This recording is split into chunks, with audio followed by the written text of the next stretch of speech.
Ya, selamat sore pemirsa YouTube channel Thomson Sirus. Saat ini saya sedang berada di Kota Tarutung, Tapanuli Utara. Kembali nih saya ingin berbincang dengan Bapak Erikson Sianipar ini di Kota Tarutung. Apa kabar Pak Erikson? Kabar baik Bang Thomson, sehat selalu, tetap semangat. Tetap semangat ya. Oke, ini Pak Erikson ada berita yang lagi hangat ini. Ternyata Pak Erikson sekarang sudah menjadi Ketua DPC Partai Gerindra Tapanuli Utara. Betul nggak ya Pak? Ya, kita baru saja dilantik menjadi Ketua DPC Gerindra Kabupaten Tapanuli Utara. Oke, sekali lagi selamat Pak. Terima kasih, mohon dukungan. Oke, ya pemirsa YouTube channel Thomson Sirus, sebagai informasi Pak Erikson Sianipar sudah beberapa kali tampil di YouTube channel Thomson Sirus. Sebagai informasi tambahan lagi untuk pemirsa yang baru, bahwa Pak Erikson Sianipar ini sebelumnya adalah pendiri Bisukma, ya, Yayasan Bisukma Beta Pature yang sudah beroperasi atau beraktivitas di Tapanuli Utara sejak tahun 2009. Selain itu juga Pak Erikson Sianipar ini adalah Ketua HKTI di Tapanuli Utara. Selain itu Pak Erikson Sianipar juga adalah salah satu mantan direksi di salah satu BUMN, ya. Selain itu juga Pak Erikson Sianipar ini adalah pengusaha sukses di Jakarta. Dari sana kita sudah beberapa kali ya mengulik dan juga melihat berbagai aktivitas Pak Erikson Sianipar. Tetapi kalau nggak salah saya dalam 2 minggu terakhir ini ada kegiatan baru atau tanggung jawab baru sebagai Ketua DPC Gerindra Tapanuli Utara. Yang perlu kita tanyakan pertama kali ke Pak Erikson adalah kenapa jadi tiba-tiba masuk ini Pak Erikson ke partai politik, dan kenapa Partai Gerindra? Iya, jadi tentu setiap kita mengambil keputusan harus didasari oleh pertimbangan yang matang, yang komprehensif. Yep. Apalagi masuk ke dunia politik, saya memang murninya adalah sebagai profesional, sebagai pelaku usaha, akademisi, dan pegiat sosial. Tentu memilih untuk bergabung dengan partai politik sekaligus juga menjadi ketua PAC untuk Partai Gerindra itu tidaklah tiba-tiba, tapi itu sudah melalui proses berpikir, kemudian juga menelaah kira-kira apakah memang tawaran untuk bergabung dengan Partai Gerindra ini, akankah ini sejalan dengan apa-apa aja program yang sudah kita kerjakan selama lebih kurang 15 tahun. Tentu semua program kita ini harus link dan match, kemudian juga harus berkesinambungan ataupun berkelanjutan. Ya, ketika ada tawaran kepada kami untuk bergabung dengan Gerindra, tentu kami pelajari dulu visi misinya, manifestonya bagaimana, dan tentu kami sangat cermati adalah program-programnya. Program-program yang banyak dibicarakan di Gerindra itu adalah program di bidang kehidupan rakyat kecil, bagaimana rakyat ini bisa ekonominya bisa hidup mandiri, kemudian juga bagaimana pertanian itu bisa ditumbuh kembangkan, bagaimana juga pendidikan itu menjadi tulang punggung, menjadi perhatian besar. Tentu selama ini kan kami mengerjakan hal tersebut di tengah-tengah masyarakat, mengerjakan di bidang pendidikan melalui Yayasan Bisukma, mengerjakan hal-hal di bidang pertanian dengan himpunan kerukunan tani. Jadi ada banyak irisan ini, banyak kecocokan, dan saya pelajari di berbagai partai yang memang ini yang paling banyak beririsan dengan apa yang kami kerjakan. Maka dengan demikian saya tidak ragu-ragu lagi memilih bergabung dengan Partai Gerindra. Itu adalah pilihan yang tepat, pilihan tepat untuk sekarang dan kebutuhan dari masyarakat masa akan datang. Oke, tentu kan selama ini kan Pak Erikson, saya yakin partai-partai politik di Tapanuli Utara juga tentu kan bukan hanya Partai Gerindra yang mendekati, ya. Tentu ada beberapa mungkin melakukan pendekatan, tetapi mungkin juga melihat menunggu waktu ini untuk apa. Tapi akhirnya jatuh kepada Gerindra. Sebenarnya ini datang dari pusat apa dari Gerindra yang di Tapanuli Utara yang mendekati Pak Erikson? Iya, tentu kan saya pikir organisasi besar seperti ini, partai besar, kalau dari jumlah suara kan nomor 2 terbesar. Ya, di Indonesia. Di Indonesia. Kemudian jumlah kursinya nomor 3 di legislatif kan begitu kan. Artinya itu kan saya pikir menjadi modal kita juga, ataupun menjadi salah satu variabel juga yang kita pertimbangkan ketika kita masuk ke satu partai. Tawaran-tawaran dari partai yang lain, saya pikir saya tidak konsen di situ, tapi saya konsennya tadi mana partai yang banyak beririsan dan mana partai yang gayung bersambut, kan begitu kan? Ya. Jadi kecocokan dalam berpikir, kecocokan di dalam berkomunikasi, kecocokan dalam membangun fondasi, itu yang saya temukan. Makanya saya pikir sudah saya bergabung. Sekaligus juga kan ini saya memperhatikan sosok yang ada di Gerindra itu, yang mulai dari ketua umumnya Pak Prabowo masuk ke ketua DPD Provinsi Sumatera Utara, ada Pak Gus Irawan di situ. Beliau adalah orang korporasi. Saya juga orang korporasi. Ya, dan kebetulan juga beliau memang salah seorang yang juga mengasesmen saya. Beliau melihat ada nilai-nilai yang kami sudah jalankan selama ini di korporasi, di perusahaan. Tentu kan nilai-nilai ini yang mau kita bawa sebenarnya untuk membangun agar organisasi politik ini juga menerapkan nilai-nilai yang ada di perusahaan, karena saya pikir sama tujuannya kan, untuk membuat organisasi ini, membuat partai ini kan menghasilkan nilai-nilai yang bermanfaat kepada masyarakat. Tentu mempraktekkan cara-cara yang ada di korporasi, bila dibawa itu ke partai, saya yakin partai ini akan menjadi partai yang benar-benar memperhatikan kebutuhan rakyat. Seperti kalau kita di korporasi itu kan memperhatikan kebutuhan customer. Ini kebutuhan rakyat, kebutuhan pemangku kepentingan, kebutuhan stakeholder, sebenarnya sama semua, cuman objeknya aja beda-beda kan, kira-kira begitu. Oke, Pak Erikson, kan tentu ini partai memberikan target juga ini, padahal kan waktunya ini tanggal 14 dari pelantikan Pak Erikson Sianipar sampai ke tanggal 14 itu saya pikir nggak sampai 1 bulan. Tentu kan partai berharap dengan masuknya atau bergabungnya Pak Erikson menjadi ketua DPC Partai Gerindra Taput, tentunya kan ada target atau paling tidak mendapatkan manfaat ya dari katakanlah karakter atau elektabilitas yang selama ini sudah ada dimiliki oleh Pak Erikson. Seperti apa target yang diberikan partai kepada Pak Erikson? Ya tentu kan seperti yang saya bilang tadi, pertama sekali harus saya didasari oleh niat baik saya juga untuk membuat partai ini, membantu membesarkan partai ini, kan itu kan.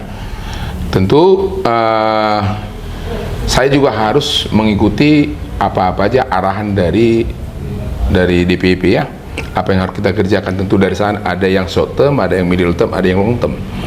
Jadi walaupun kita berpikir ini jangka panjang, tapi harus kita tarik ini mana yang bisa harus kita kerjakan dengan waktu yang singkat ini. Yang jelas sekarang kan kita harus jadikan pemilihan legislatif ini menjadi prioritas, kan. Tentu untuk bisa ini dikerjakan, target ini saya harus konsolidasi dulu internal, ya. Jadi bagaimana para pengurus ini bisa bekerja dengan nilai-nilai yang kita anut. Tentu ini menanamkan ini dulu supaya ada gerakan bersama melalui pikiran-pikiran yang sama, pikiran-pikiran baik sesuai yang sudah diamanahkan di partai kan. Tentu konsolidasi ini harus rapi dulu nih. Dan memang waktu sangat singkat ya, nggak sampai 1 bulan memang. Saya tanggal 19 ya Januari dilantik, ini kan nggak nyampe kan, 14 Februari itu sudah langsung pemilu. Jadi memang ini sangat menantang, tapi saya berkeyakinan mudah-mudahan lah pengalaman kami di korporasi kan sebenarnya kan kasus-kasus seperti ini sudah kita hadapi juga beberapa kali, namun agak berbeda kan. Ini partai, di sana kan semua kan di korporasi itu kan sudah sistematis, semua terstruktur. Kalau di sini kan tidak ada jelas bentuknya kan. Kalau dilihat yang ada sekarang ini kan, maka ini harus saya buatkan dulu, saya bangun SDM-nya kan. Saya pastikan tadi dengan menanamkan nilai-nilai. Kemudian yang kedua, saya pastikan mereka tugasnya apa, bagaimana koordinasinya. Kemudian saya bangun sistem kerjanya seperti apa. Kan begitu kan? Baru target ini kita cemplungkanlah kepada organisasi supaya kita dapat. Tentu untuk mendapatkan target ini ya memang harus kerja keras. Boleh saya katakan sekarang udah kurang jam tidur saya nih. Udah kurang ya. lebih banyak tantangannya memang mengurus partai daripada mengurus korporasi. Karena orang-orang di sini kan bekerjanya sebenarnya kan nggak digaji nih. Iya. Tapi bagaimana orang-orang yang bekerja yang tidak digaji bisa kita motivasi? Kan? Bagaimana mereka itu bisa juga produktif? Kan ini apa ini kan? Paradoks ini. Tantangannya di situ. Maka dibutuhkan karena orang-orang yang memiliki kecintaan kepada bangsa dan negara, kecintaan kepada Gerindra yang kita yakini bisa membawa masyarakat hidup lebih baik, kecintaan kepada anak-anak muda, kecintaan kepada kehidupan. Ini yang kita coba masukkan kepada pikiran-pikiran mereka. Ya, dan puji Tuhannya saya lihat sih kesadaran itu dan upaya itu sudah mulai bergerak, bergeser untuk arah yang lebih baik, dan kami optimis walaupun kondisi begini.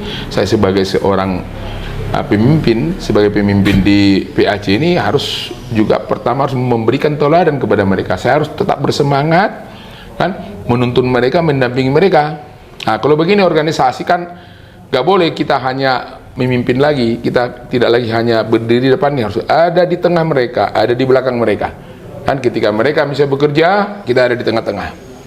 Ketika mereka kesulitan, kita support dia dari bawah. Ketika mereka butuh arahan, kita berdiri di depan memberikan arahan. Kira-kira gitu. Oke, Pak Erikson, tentukan partai sudah percaya dengan Pak Erikson. Saya harapkan juga, ya kan, harapan Pak Erikson juga. Saya yakin Pak Erikson punya kepercayaan juga terhadap partai.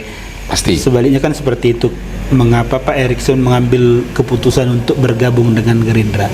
Lalu kalau saya berkeliling di Tapanuli Utara ini kan, terutama tahun 2023 Pak Erikson, saya sudah lihat banyak spanduk-spanduk Bapak atau baliho-baliho kecil itu yang di situ dikatakan Erikson Sianipar siap. Apakah bergabungnya Pak Erikson Sianipar dengan Partai Gerindra salah satu langkah untuk menuju Tapanuli Utara?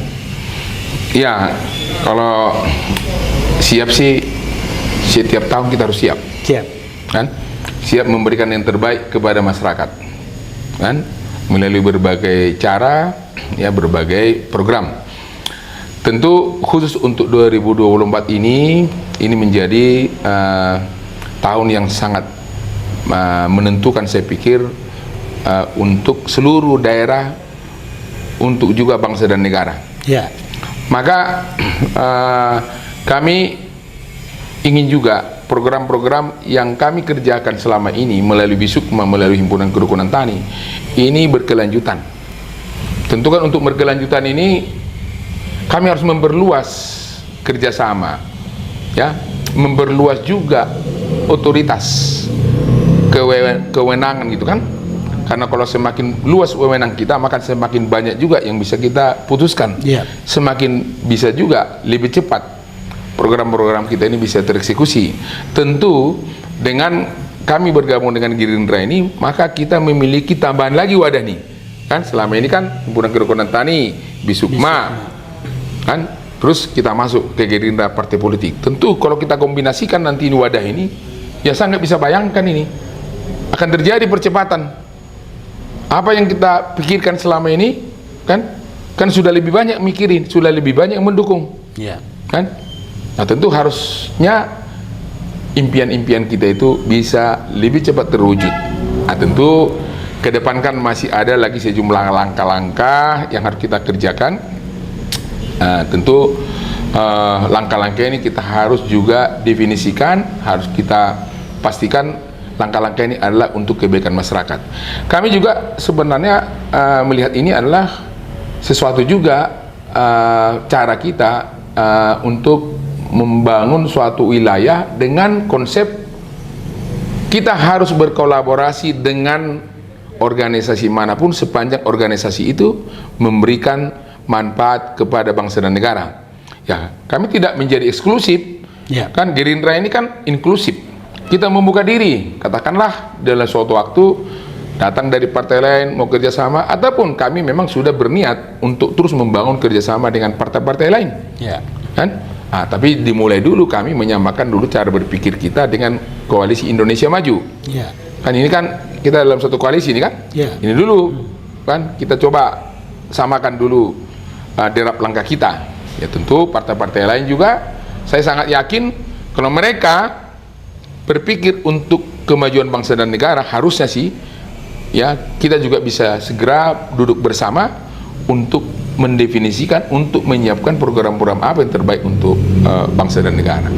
Ya intinya bahwa dengan Partai Gerindra ini kami sudah memiliki lagi wadah untuk bisa memberikan lagi yang terbaik kepada masyarakat. Maka harapan kita, masyarakat yang ada di Tapan Utara, lihatlah ini adalah langkah kita, langkah Bisukma, langkah HKT, langkah Erickson Sianipar untuk bisa lebih memberikan lebih banyak lagi buat masyarakat Tapan Utara.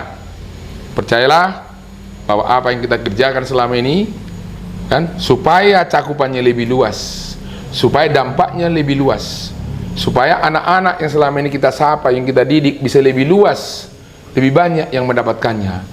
Maka dengan bergabung saya ke partai politik ini, maka apa impian kita selama ini itu akan lebih cepat terwujud.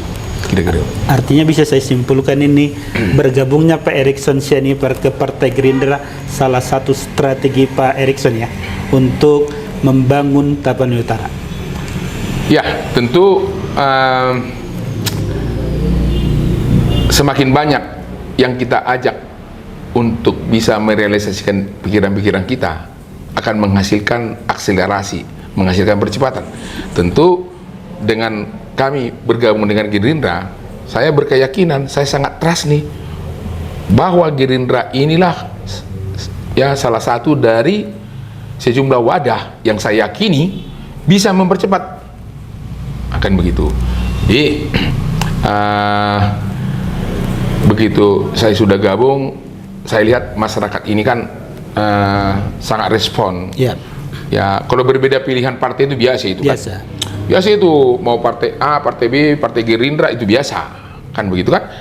Perbedaan pilihan itu bentuk kedewasaan. Tapi jangan kita jadikan perbedaan pilihan itu jadi pertikaian. Nah itu yang mau kita edukasi juga ke masyarakat ini. Jangan sampai misalnya, wah Erickson itu Gerindra, saya ini enggak. Sama itu semua. Tujuannya kan sebenarnya kan untuk kebaikan.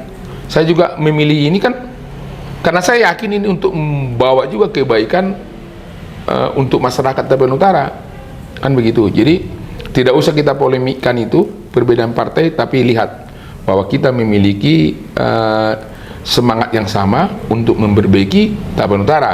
Partai politik yang saat ini saya pandang bisa saya ajak untuk bisa berdiskusi, saya ajak bisa menampung aspirasi dari masyarakat dengan baik. Apa itu? Gerindra. Nah, tentu kan begitu. Kalau partai lain saya pikir belum ada seperti ini keterbukaannya, belum ada seperti ini diskusi yang produktif. Maka saya sangat open, saya lihat. Maka saya katakan tadi Gerindra itu bukan partai yang eksklusif, tapi partai yang inklusif, sangat terbuka dengan pikiran anak muda, sangat terbuka dengan pikiran masyarakat. Kalau begitu nggak ada masalah kan? Justru bagus. Kira-kira begitu. Oke. Jadi itu yang saya apakan. Tapi ada satu pertanyaan saya kembali yang mungkin sebelum saya nanti masuk ke koalisi Indonesia Maju, karena tentu kan partai ingin juga Pak Erickson berkontribusi memenangkan 02 ini di daerah Tapanuli Utara. Pak, tadi kan udah Bapak terangkan masalah perbedaan itu. Tentu kan selama ini kan masyarakat Tapanuli Utara sudah melirik memperhatikan Pak Erickson agar nanti bisa menjadi taput satu. Mereka kan begitu Bapak bergabung ke Gerindra, tentu kan mereka juga ada partisan di partai-partai yang lain. Bagaimana Pak Erickson meyakinkan mereka bahwa perjuangan yang Bapak Erickson selama ini lakukan, ya kan, tidak bakal mengecewakan mereka nanti nih yang berbeda partai dengan yang Bapak pilih sekarang, yaitu Partai Gerindra. Seperti apa Bapak menjelaskan ini kepada mereka? Ya, saya pikir masyarakat ini kan sudah semakin cerdas. Saya tahu masyarakat Tapanuli Utara itu kan tingkat intelektualnya relatif di atas rata-rata dari kabupaten lain. Tentu keputusan saya ini ada yang menyatakan ini nggak sesuai dengan dia, ada menyatakan oke gitu kan. Tapi saya berkeyakinan dengan mereka nanti kami kembali sosialisasikan apa itu Gerindra, apa programnya. Saya yakin mereka akan nanti punya literasi yang baik tentang politik, dan mereka akan memahami sekaligus juga menerima keberadaan kami dengan baik di Gerindra. Kira-kira itu. Tentu pertemuan dengan masyarakat, sosialisasi lewat media, kan, pertemuan-pertemuan fisik, kan tentu perlu kita lakukan juga kan, karena tidak semua masyarakat ini kan memiliki referensi yang sama, kan, literasi kan berbeda-beda, itu tantangan tersendiri. Ya tentu kan ini kan kita harus ada upaya ekstra lah kan untuk menjelaskan ini, karena memang selama ini bukan Gerindra di sini kan yang terbesar, tapi saya yakin dengan cara yang kita kerjakan sekarang, dengan niat tulus kita sekarang, Gerindra ini bisa menjadi yang terbaik dan terbesar di Tapanuli Utara sesegera mungkin. Sesegera mungkin ya.